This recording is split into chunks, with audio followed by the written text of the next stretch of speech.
Now imagine this. You just had an audition. Okay. You just aced the first audition. Okay. You had a callback. Nice. And in that callback, you're going live with the director to see if you're the right fit for the role. You're killing it. You're giving all the best reads. The director is laughing, smiling, cheesing, grinning. You know from that point on, the next step is booking the role. After the session, the director says, all right, great job. You did fantastic. We'll contact you if you book the role. After that, you're feeling good. You're feeling great. You like, man, I killed that audition. I killed that callback. I know I'm finna get selected for the role. Days go by, weeks go by, months go by, and you didn't book the role. Rejection is a very common thing in voice acting and acting and just overall in life. And today I wanted to hit y'all with a quick video on how to deal with rejection, because one thing you're gonna always see when it comes to voiceover and just acting in general is you gotta have thick skin. What the fuck? Hey, I couldn't bite through it though. Let me stop. Y'all finna, anybody watching my videos for the first time, they're gonna think I'm weird. But with that being said, I wanted to hit y'all with 3 ways on how to deal with rejection, specifically in voice acting. Take this with you in life as well. Yeah, I'm wearing this ugly blank red shirt because I had to record this video immediately after I just got done with a callback audition through Zoom, thankfully. And just for proof, I'ma show y'all. This is like the aftermath of when I have a Zoom audition. I have no space. There's my nightstand, and usually it's there. You see the lamp is on the ground. There's cables everywhere. It's chaos right now. It's chaos. Now, this is for on camera, not specifically voice acting, but everything correlates, everything ties together. And I just knew after I did that audition, I'm like, I have to talk about this, because literally the way I opened up this video is how I felt after that audition. Here's the first way on how to deal with rejection, and I'm gonna use me as an example. So you have an audition in front of you, right? You're reading the script, you know what the project is about, you're excited for it, you can't wait to get cast in this project, you feel like nobody is better suited for this role aside from me, aka you. So you do that audition, you nail it, send it in, and you feeling excited. You like, man, it ain't no way I shouldn't get picked for this role. Days go by,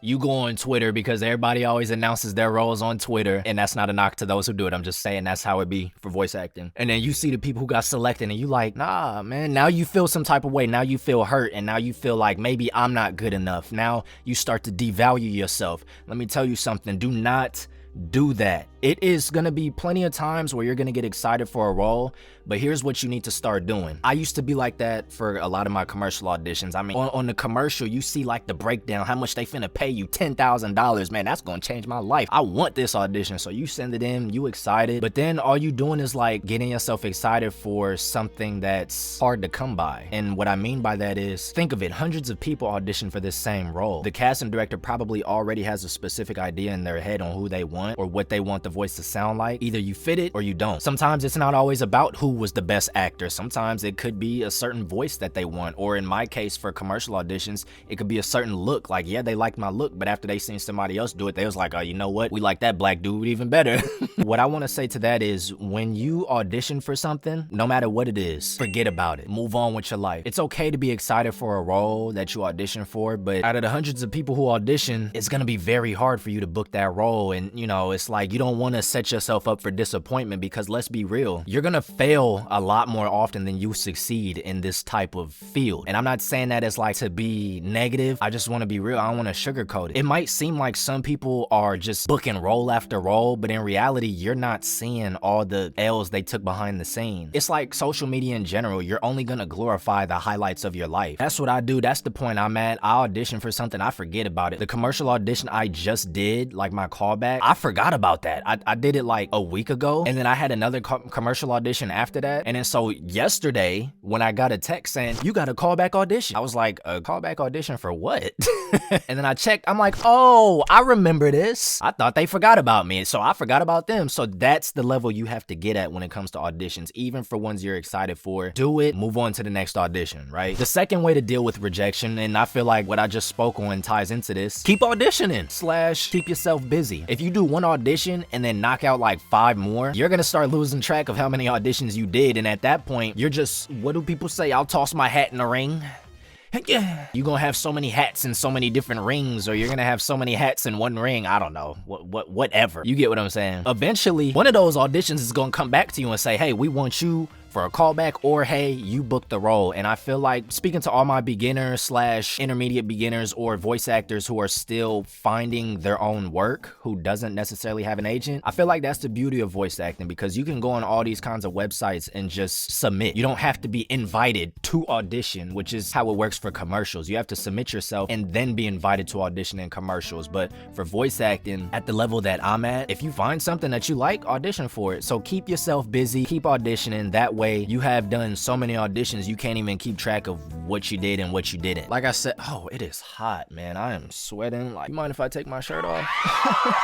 I'm joking. And then the last thing I wanted to hit y'all with, live life. Whatever you do outside of voice acting and acting, do that. Take your mind off of things, experience life. And I'm sure these are things you probably heard and seen already. When it comes to emotions, there's some things you just can't fake. If I had two people who are auditioning for a very grounded, serious role that involves death, one person in their actual life has experienced death, the other person hasn't, one person may portray that raw emotion while the other one is like, you just don't feel it as much. You know what I mean? And I'm not saying go out there and like off one of your closest friends, like this is some anime type stuff, but I just use that as an example. Live life, experience stuff, because little do you know that stuff actually does help you with acting in general. Now that don't mean you're gonna necessarily book the stuff, but it's like, you know, you ain't faking it now. It's real. Experience life, whether that be happiness, sadness, anger, all of that stuff you can use to tap into voice acting. Those are just some things I wanted to hit y'all with on how to deal with rejection, because you're gonna experience a lot of it more than success. I hope that